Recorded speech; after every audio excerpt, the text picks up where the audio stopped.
Isso aí, pessoal. Bom Voltamos, dia, né? Noé. Onde novamente. Eu já vou colocar aqui na tela a nossa atividade, tá certo? Nós estávamos falando no horário anterior a respeito de alguns fatores, né, que influenciaram na transformação da sociedade, né? Foram as grandes navegações, a urbanização, ou seja, o crescimento das cidades, né? A intensificação do comércio, como fatores de influência, né? Ou seja, fatores que geraram emprego, com o emprego surgiram as fontes de renda para que as pessoas alcançassem, né, o que nós chamamos de ascensão social, tá certo? Mas vamos lá.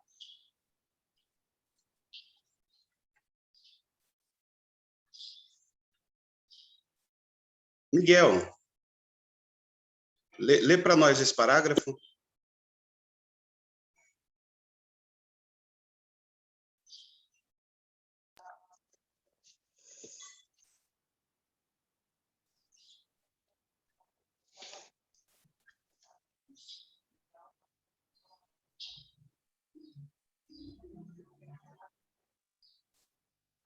Cadê?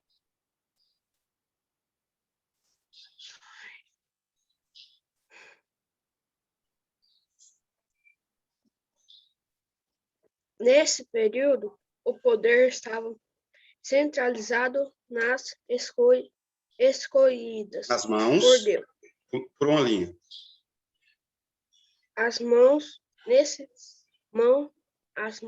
dos reis, que eram considerados figuras escolhidas por Deus. Nesse sistema político, conhecido como absolutismo monárquico, não havia espaço para o exercício da cidadania, pois todo era sudista e não podiam opinar nas decisões políticas da sociedade. Pessoal, como leu o Miguel, né? E aqui nós temos um exemplo de um rei absolutista, né?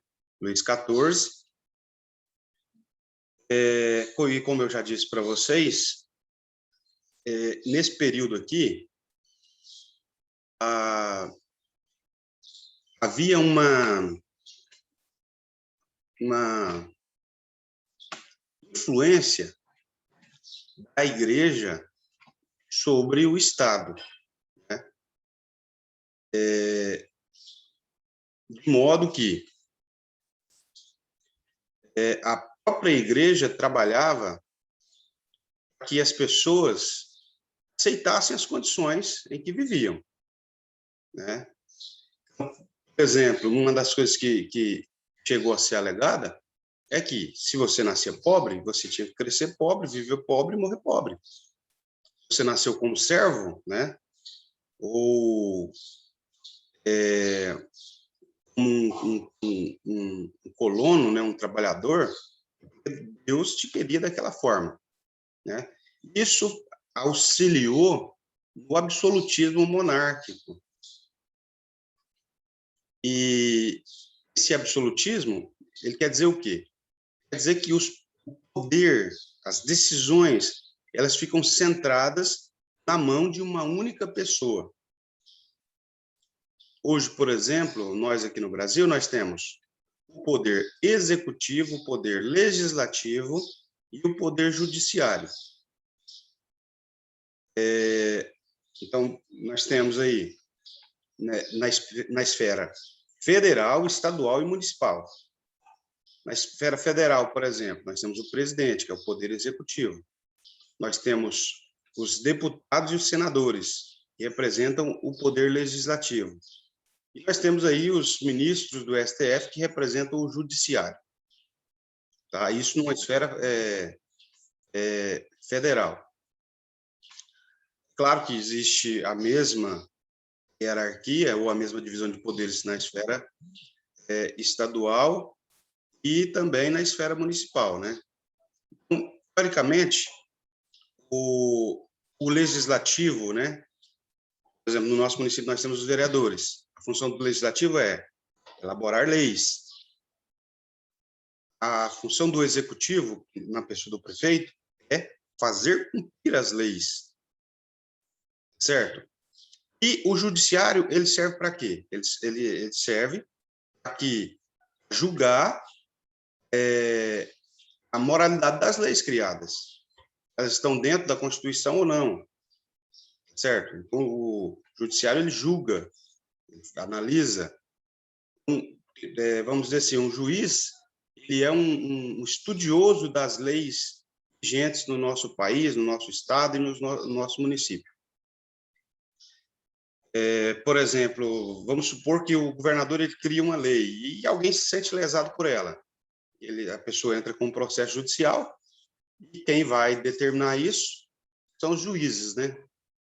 Vão julgar a moralidade daquela lei, se ela está de acordo com a Constituição ou se ela está ferindo a Constituição. Tá certo? Mas nesse período aqui, da Idade Média, o cidadão comum, a pessoa comum, ele não tinha direito a nada. Tá certo? E todas as decisões eram ou partiam do rei. Tá certo? Continuando aqui, pessoal. Ana Clara, lê para nós o próximo parágrafo.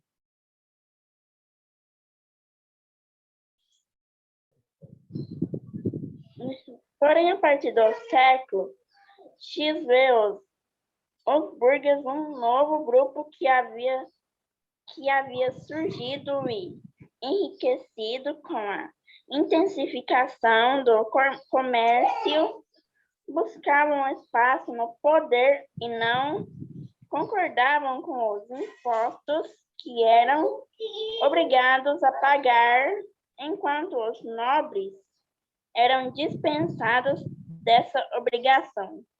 Olha bem, pessoal. Assim, eu acho interessante essa etapa da história. Por quê? Porque ela se repete nos dias atuais. Como já foi falado, né, 21 de abril, comemora-se o dia de Tiradentes, né, que foi um dos revolucionários da Inconfidência Mineira. O que foi a Inconfidência Mineira? Foi uma tentativa, surgiu em Minas Gerais, de separar o Brasil de Portugal. Né? Por quê? Porque os brasileiros, os colonos que viviam no Brasil, eles não queriam pagar o imposto da época, que era 20% de tudo que era coletado. 20% quer dizer o quê, professor? 20% quer dizer que se fosse coletado 1 quilo de ouro, 200 gramas teria que ir para a coroa. Você ainda ficava com 800 gramas. E nessa época aqui, pessoal, os burgueses, né, tinham que pagar o tributo, tinham que pagar os impostos. Porém, a nobreza era dispensada dessa obrigação. Quer dizer, os favorecidos pelo rei, e é por isso que eu disse aos amigos favores e aos inimigos os rigores da lei, os favorecidos pelo rei, que eram os nobres, não pagavam. Vale lembrar que muitas das vezes esses nobres, eles tinham um parentesco, às vezes que distante da família real, tá? Mesmo porque a família real ia crescendo, crescendo, crescendo, e esses iam sendo favorecidos, né? E eles não pagavam tributos, mas o restante da população tinha que pagar, e altos impostos. No caso do Brasil, era 20%, né, de tudo que era produzido.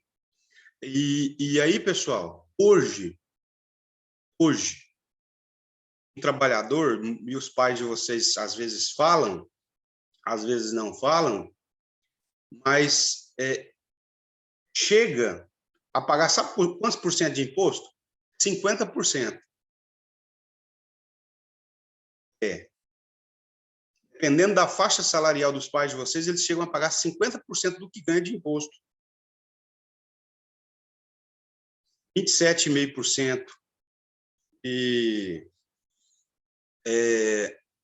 imposto de renda, 14% de plano de aposentadoria, em torno aí de 13% de plano de saúde,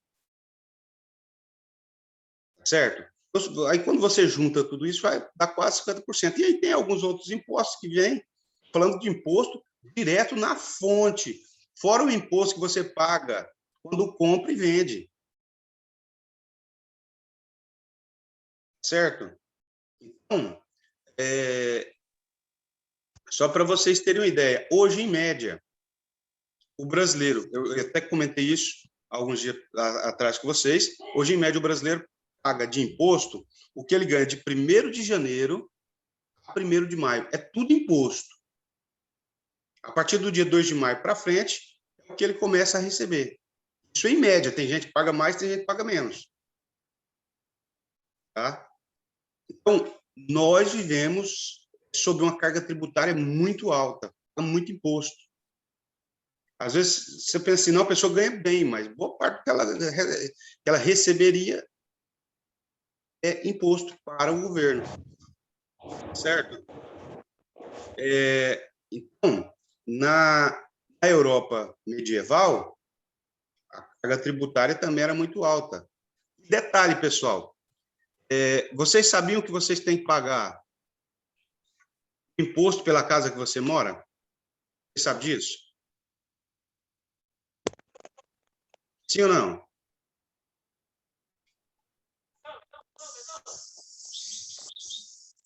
Chama-se IPTU, Imposto Predial e Territorial Urbano. É o imposto que você paga no lote, que você paga na casa. Se você tiver um carro, você também tem que pagar imposto. Agora, detalhe, se você tiver um avião, você não paga imposto.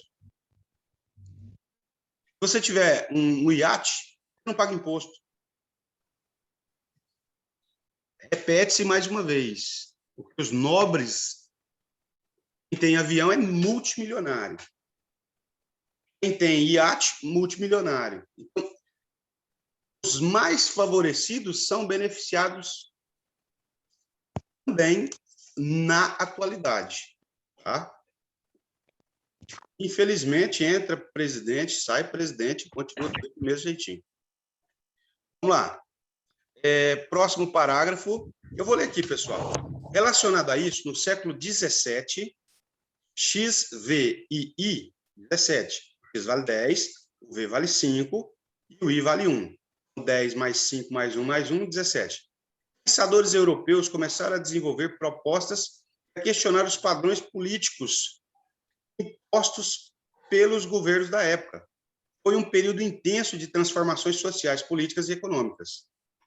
Aqui surgem os primeiros influenciadores, pessoas que questionam o sistema, pessoas que fazem uma proposta para resolver o problema da época. Tá? Continuando aqui, pessoal.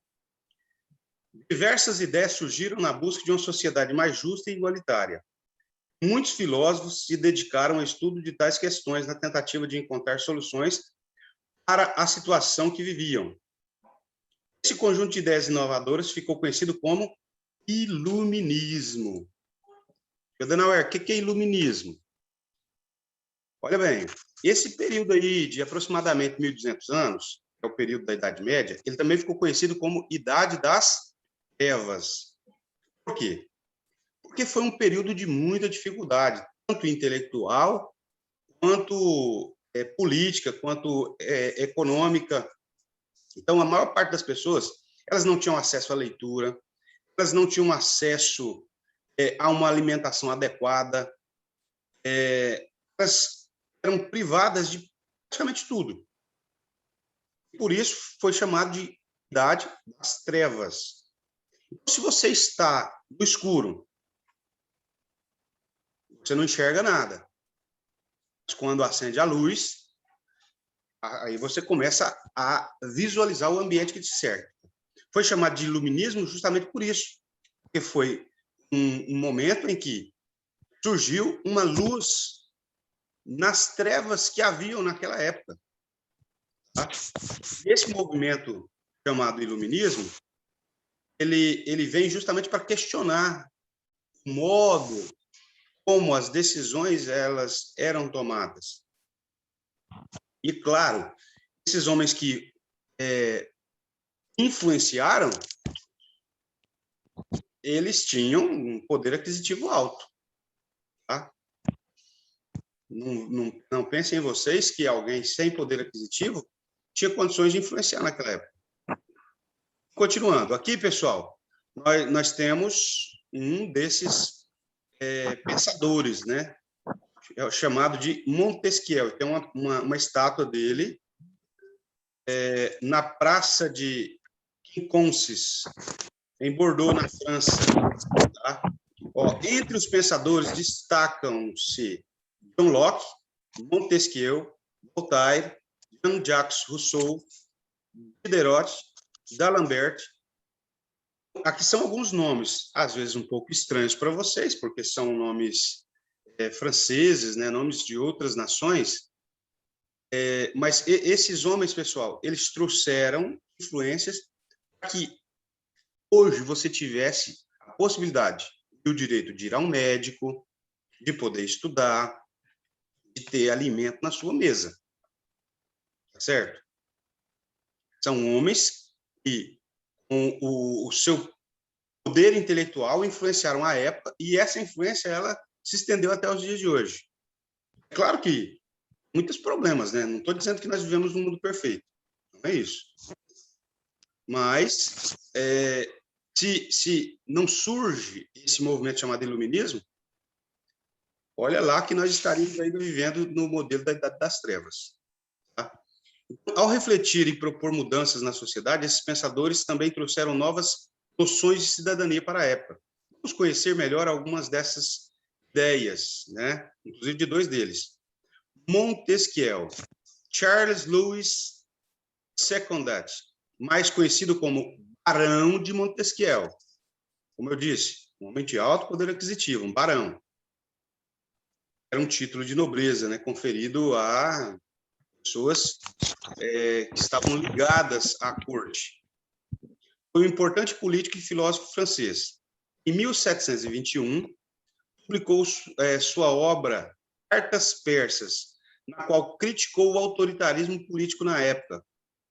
Anos depois, seu livro O Espírito das Leis fez uma crítica à monarquia inglesa e propôs a preservação da liberdade civil, o fim da escravidão e a divisão do poder do Estado em três: o poder executivo, o legislativo e o judiciário. Olha bem, pessoal. Lá no século XVIII, o que é século XVIII, Adenauer? De 1701 a 1800, século XVIII. Lá no século XVIII, surge alguém e diz, olha, essa coisa de uma pessoa só mandar e todo mundo ter que obedecer está errado. As pessoas precisam participar das decisões da nação. Ele disse, uma nação vai ser forte quando todas as pessoas tiverem o direito de participar. O autoritarismo não cabe no mundo moderno, foi isso que Montesquieu disse. E aí, para melhorar a situação, ele disse que havia uma necessidade de que o poder fosse dividido em três: o executivo, o legislativo e o judiciário. Como eu disse, o legislativo e as leis, o executivo cumpre as leis, faz-se cumprir, e o judiciário pesa, analisa, julga essas leis. Certo? Então, com a divisão do poder em três, o acesso do povo às decisões ficou mais próximo. Certo? E detalhe, pessoal, é justamente na França que surge essa ideia que às vezes vocês já ouviram falar aí, direita, esquerda e centro. Tá? O que é direita, o que é esquerda, o que é centro? Na França, não estou falando do Brasil no século XXI. Direita é o grupo de políticos que defendiam o interesse dos nobres. Esquerda é um grupo de políticos que defendiam o direito do povo em geral. E o centro, aqueles que ora estava defendendo os nobres e ora estava defendendo o povo. Tá? Hoje isso está desfigurado, essa ideia está um pouco desfigurada. Justamente porque no Brasil não se tem, né? E, claro, nós estamos no século XXI, né? Muitos anos depois, então o pensamento ele muda, a forma de ver o mundo ele muda, né? Mas é aqui na França que vai surgir a ideia de direita, de esquerda e de centro. Inclusive, provavelmente vocês já ouviram alguma coisa de jornais aí falando, o centrão. O centrão, né? Essa expressão centro vem da França. E eram os políticos que ora defendiam a nobreza, os mais ricos, e ora defendiam os mais pobres.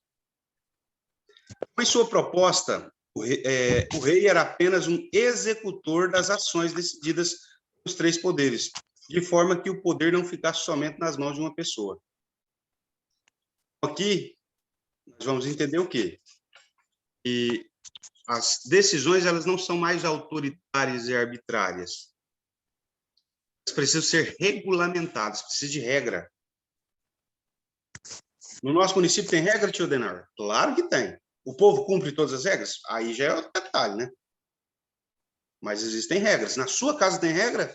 Ana Clara, na sua casa tem regra? Sim ou não? Sim. Quem cria essas regras aí na sua casa, Ana Clara?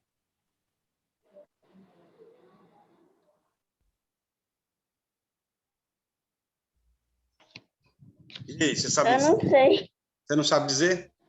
Miguel, sua casa tem regra? Oi. Miguel, Tem. quem cria as regras aí na sua casa?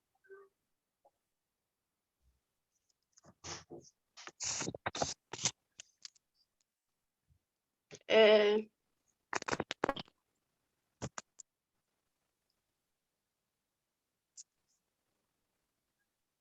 Augusto, Sim, na sua casa tem regra? sim, Quem cria essas regras? minha mãe. Só sua mãe? E seu pai? Meu pai, ele criou uma regra. Nada de brincar com a comida. Aí, tá vendo? Então, pessoal, As outras regras é tudo com a minha mãe. as outras foram sua mãe. Tem que ter um detalhe. Sim, Você participou das decisões ou não? Tipo assim, por exemplo, olha, você vai ficar na internet 2 horas por dia. Aí, por exemplo, você falou, mãe, vamos aumentar para 3 horas por dia. Um exemplo só. Tem essa participação, você conversa, ou a regra é criada e tem que ser cumprida à risca. E aí, Augusto?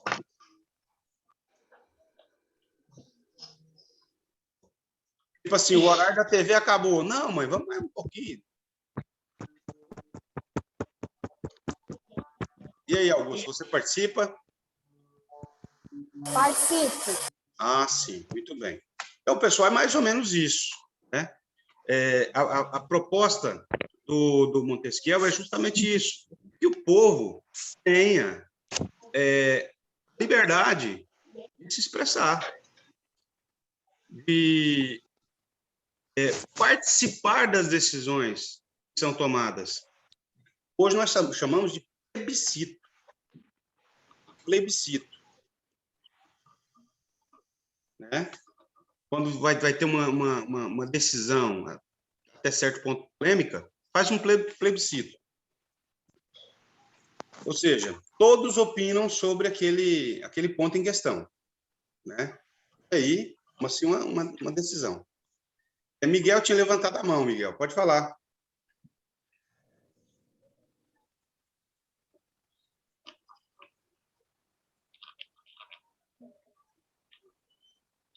Miguel?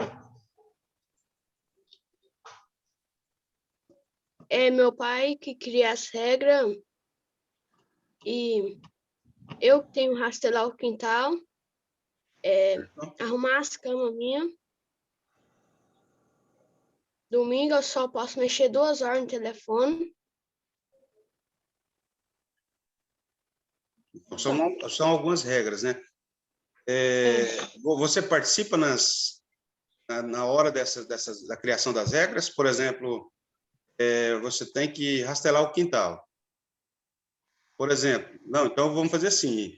Eu vou começar no domingo, só um exemplo, né? No domingo, na parte da manhã, eu rastelo um pouco. E quando for na parte da tarde, eu termino. Algo mais ou menos assim. Você tem participação ou não? Uhum. Só que eu rastelo mais na parte de tarde. Ah, na parte da tarde. Certo. Então, pessoal, Bruna, e aí, como é que é na sua casa? Eu sei que tem alguns meninos que não gostam de falar, mas a Bruna eu sei que gosta de falar. Como é que é aí, Bruna? Aqui em casa é assim, minha mãe cria, meu pai desobedece. Bruna do céu. E a principal regra dela é essa daqui, ó. Não põe uma cachorra pra dentro de casa, porque solta muito pelo. Principal pra Ai, ai, tá certo. Isso acontece mesmo, né? Aí o cachorrinho entra e todo mundo acha bonitinho, mas, cachorro. mas aí é o seguinte, né? As regras são criadas, porém, a ideia, né? Tanto do Montesquieu, né? Quanto do Rousseau, que as pessoas precisam participar dessa criação. As pessoas precisam ter voz ativa. Não estou dizendo aqui, pessoal, que vocês vão criar caso. Ah, vai questionar tudo. Não, não é isso. Não estou mandando ninguém desobedecer ao pai, nem à mãe, não é isso. Eu estou dizendo que esses pensadores, eles entenderam que uma nação é forte quando as pessoas participam das decisões, né? E claro que a participação ela começa na casa da gente. O debate, o diálogo, né? Debater, dialogar, conversar, muito importante. Mas vamos lá, Jean-Jacques Rousseau. Rousseau nasceu em Genebra, na Suíça, em 28 de junho de 1712. Foi um dos principais pensadores do iluminismo. Uma de suas principais obras se chama O Contrato Social. Inclusive, essa expressão, contrato social, ela existe até hoje nas escolas, né? No primeiro dia de aula, junta professor e aluno e faz um contrato social, um combinado de regras. Fala, José. Pode falar. Minha internet tá... Não estou entendendo, José. A internet está ruim? Deve ser isso, né? Então, pessoal, essa ideia de contrato social, ela existe até hoje. Né? Aí tem professor que chama de meus combinados, tem professor que chama de contrato social, certo? Regras de boa convivência. Fala, José.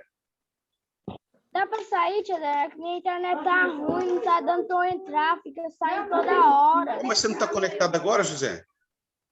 Porque os dados móveis tá ligado. Ah, sim. Não, depois você assiste o vídeo, então. Vai ter só essa tarefa aí?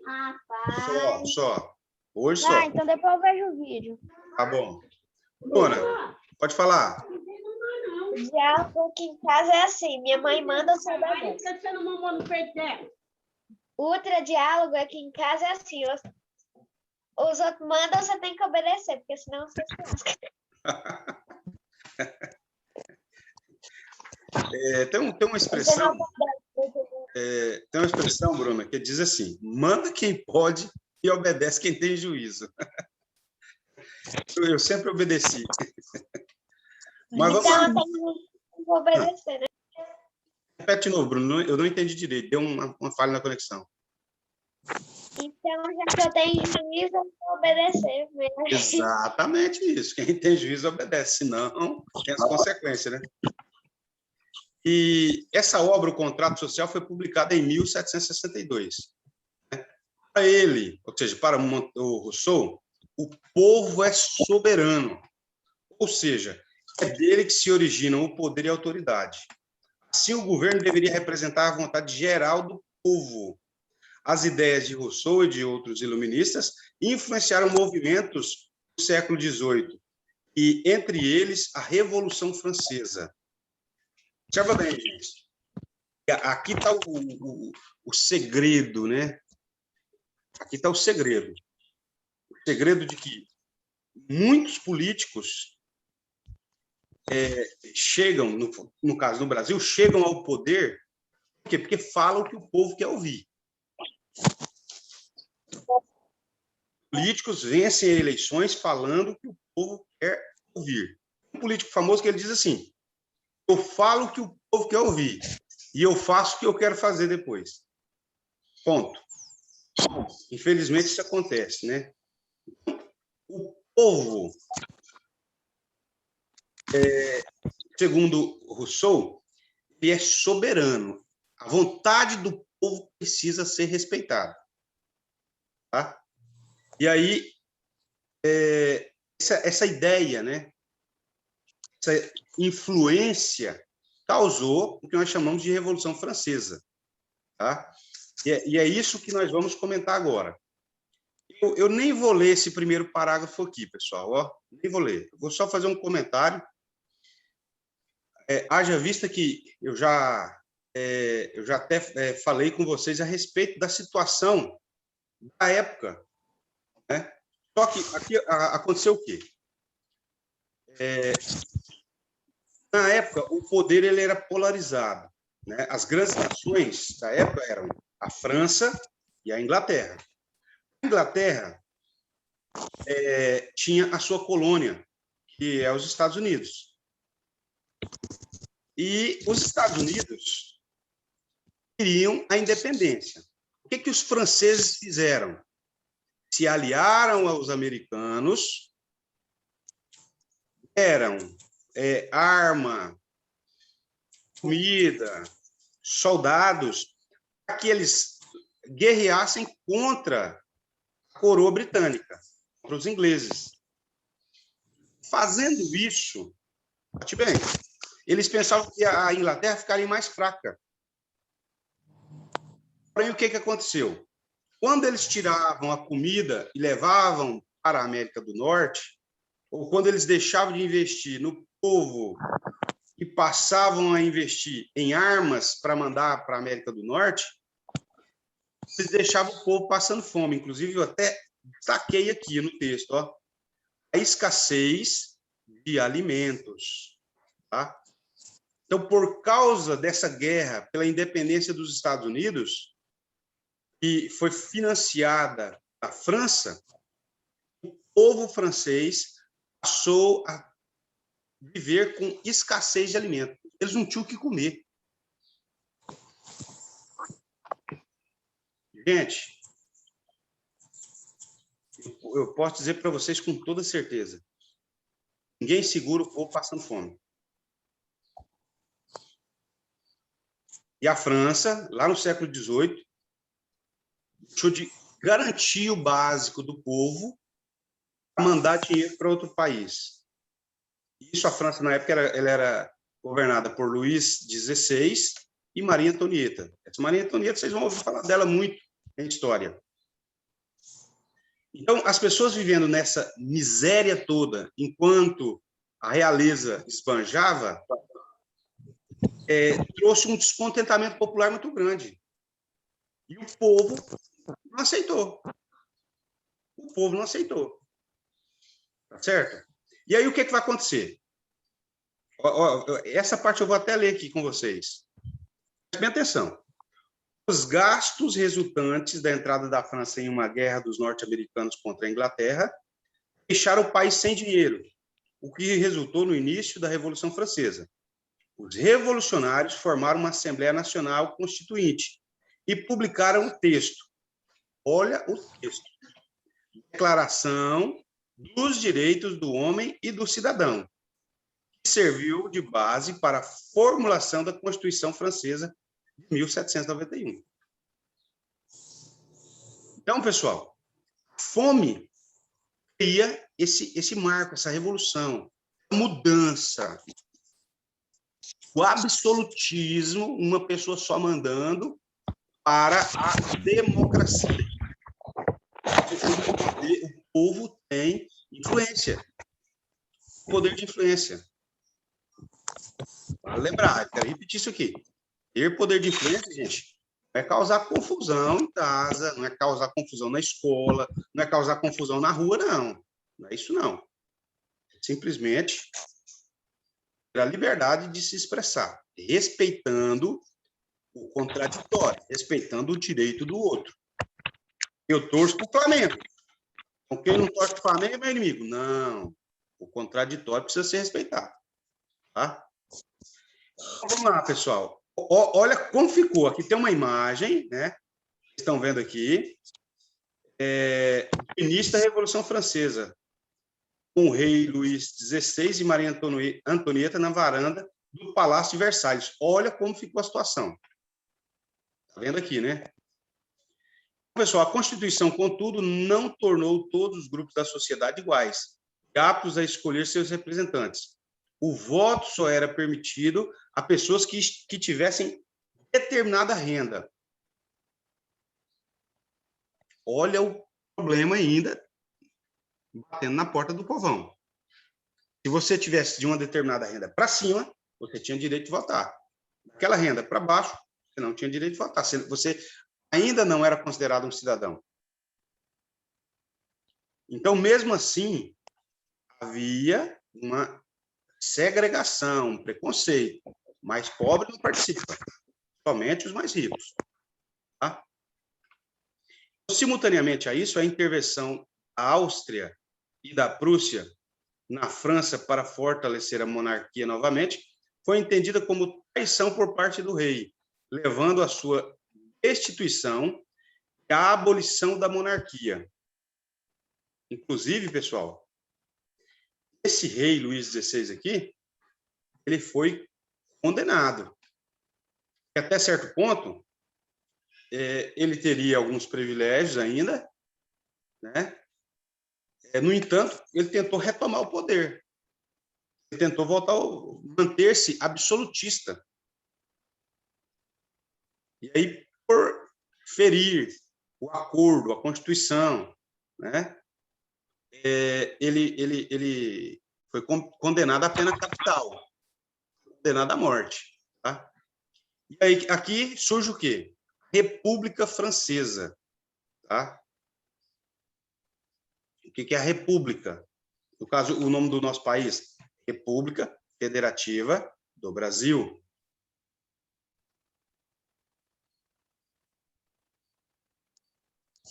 Nesse caso, nós temos aqui o início, né, dessa ideia de democracia, em que o líder é escolhido pelo povo, desde o líder máximo até, né, por exemplo, até comentei com vocês, até diretor de escola eleito democraticamente. Nos Estados Unidos, o juiz é eleito pelo povo, o delegado é eleito pelo povo, os vereadores, os prefeitos, tudo é eleito, o promotor de justiça é eleito pelo povo,